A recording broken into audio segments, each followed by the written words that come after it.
What's up, guys? Sand7 here, and let's get on to some Castle Clash. Wait, no, we're not. Because I can't in good conscience post anymore until I get this information out there.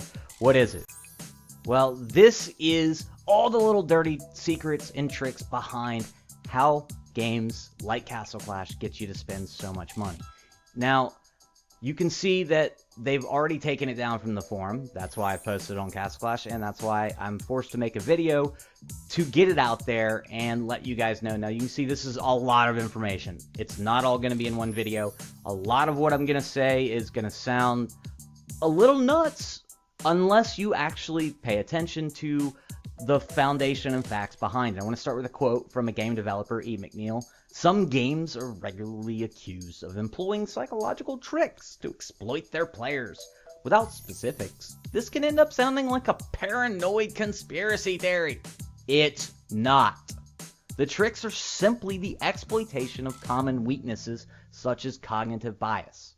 What is that? Well, guys, that's taking advantage of human weakness and knowing exactly how to do it. Creating an entire model around that concept.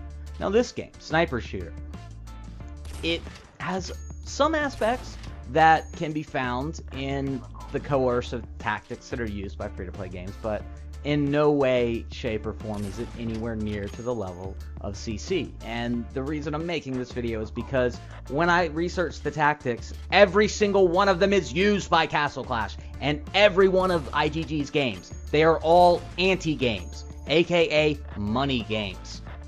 Now, they start off as skill games, strategy games, or at least the perception is there.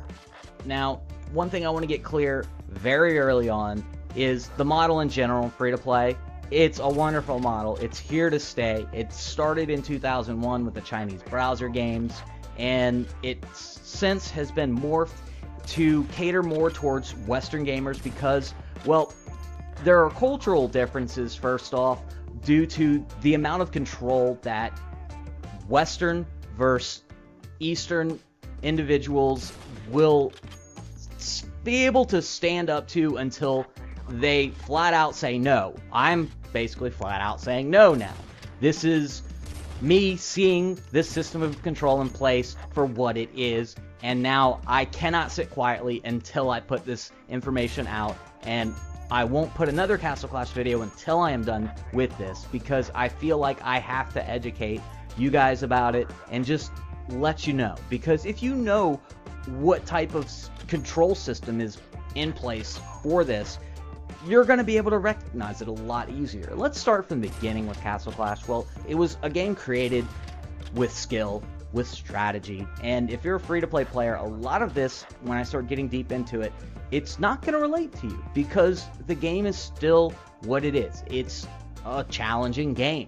It's a strategy game, and that's where IGG really is brilliant, and many of their tactics are brilliant. I will not even pretend to say that they are not flat out just geniuses for this model they've set up. From the slow just onset of the system, where each update just very, very slowly and subtly leads you deeper and deeper in. By doing it slowly, it just conceals the system that much more. Now, little things that are very easy to see are things such as, and all games use these, premium currencies. It puts one layer of buffer between actual cash value and the value of the in-game currency, which Castle Clash, that's of course gems. Now, right off your head, tell me how much in dollars a talent roll costs. Could you tell me in that amount of time? Well, most people can't. And you free-to-plays, maybe you can, because you are really paying attention to those gems. But when you have 20,000 gems on your account, what's 300 gems? I'm going to dump that in there. Yee! Well, I know that 20 bucks is 3,000. Now, that's without any bonus offers and whatnot. But that's $2 a roll. Now, even if you're getting a really good deal, $1.50 a roll. Now, if it was $1.50 every time you're mashing that button, would you be mashing that button? Well, I don't know. But that in itself is not unethical, and that's part of this model that is always going to be here, and it's something that I have no problem with. Now, some of the stuff that is a little more devious would be involving the random ratio, basically variable reward system. What do I mean? Well, this is the part of the game that brings in gambling aspects, and it creates the same type of emotional responses, the same type of behavior patterns that gambling does. It's by creating a talent roll, a hero roll, that you don't know if you're going to get that reward. It is random. Now, how random is it? Well, the perception of randomness is there. However, do they use the players' inputs? Basically, these types of players, well, they're going to be spending this much money and they'll continue to roll. Well, we can just go ahead and up, the chance, or lower the chances of them actually getting that talent or that hero, and we'll get more money out of them. Do they do that? I have no idea. I can't prove that either way, but it would not surprise me. And honestly, it would surprise me if they didn't do it. Now, that is a tactic that is under debate whether it should be allowed to be used, because the results are exponentially greater than any other type of behavioral control setup, such as a normal timed reward system, which that's your daily rewards. Now, these free-to-play games, they have to be made in a way that appeals to the masses, because you have to have a large player group. All the free-to-plays, you have to have that. Without that, a game dies. And the number of games that are released versus the number of games that make it, it's a huge disparity. Very few games make it, while just tons of games fail. They fail because of a number of design flaws. A lot of times it's all about the pay-to-play players, or if they happen to make a game that, the free-to-play players are mocking those that spend money. Now, moving from there, when it comes to how much a game should be getting out of their players, how they get it out of them, well, that's another debate, but I think that it's more the hidden system of control that's implemented in CC involving the ante system, and it's purely an ante game, which means a money game. It comes down to how much you spend. Also, the brilliant but extremely devious, unethical tactic of a reward removal system, which that means these games are based around leaderboards, guys, and when you're a pay-to-play player, you are moving on the leaderboard, such as I was doing in the arena. However, an update comes out and your ante is due. You better buy this hero, which no idea how much it costs, because there is no transparency whatsoever towards the value, or not the value, but the cost. Well, God knows, I don't even want to start thinking about the value of these things. But Maltonica, who knows? I've heard of 5,000 not getting them.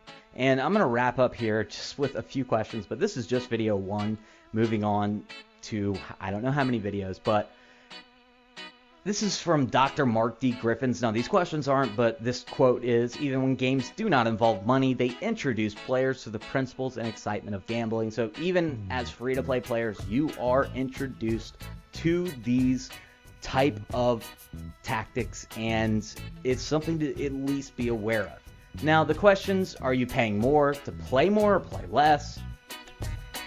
A little bit of both with CC. Now, number 2, increasing the profit by making the game better or tweaking the monetization scheme. Well, I sure as hell don't see the game getting better. I see it tweaking the monetization scheme to where they continually take out strategy and skill to implement more money. Hero expeditions being an example at High Might, there's no longer any skill. The top in the arena, it's a cookie cutter. It's all Revite squads with that one Sprint Reaper. Now, alright, does the game strive to make the player better or make the player spend more? Spend more. Is the cost and value of each aspect fairly represented? Or are they known via No, it basically, how much does the hero cost? If it's a gem only hero. How much does an event hero like Maltonica cost? That is absolutely hidden. IGG does not want you to know that, because if you did, you wouldn't even be considering buying it. If you're new to this game right now, you're starting as a brand new player, you want to be a pay-to-play player, you want to compete in the top ranks in the arena, how much do you have to spend? I don't know now. They've changed it so many times. The new talent system, I don't know, maybe 10,000. But remember, you're gonna have to have that ante ready. So when the next update comes, have that anywhere from $1 to $5 grand just to dump in and get ready for the next one. So with that being said, number 6, after basically after you played the game, when you're done with it, looking back a couple years from now, is it gonna be something yeah, I love that game, that was awesome, or I can't believe I wasted that much money on it, or something in between? For me, it's a little different. I have built a YouTube channel, a source of income, a job, or at least the start of hopefully a career somewhere in gaming, and that's a whole different world for me. But I would love to hear from all you guys on all these questions, and I will be putting them not only in the description but in the comments so you can respond to them and have your own answers. I do want to see them. That's why I initially created this entire article and thread, or whatever you want to call it, because I wanted to see the responses, but it was censored from IGG itself. So here's the video. Now, the last thing, does IGG work to make sure the experience with the game is mutually beneficial? No. That's why I'm posting this. Alright guys, next one soon. Sam7 out.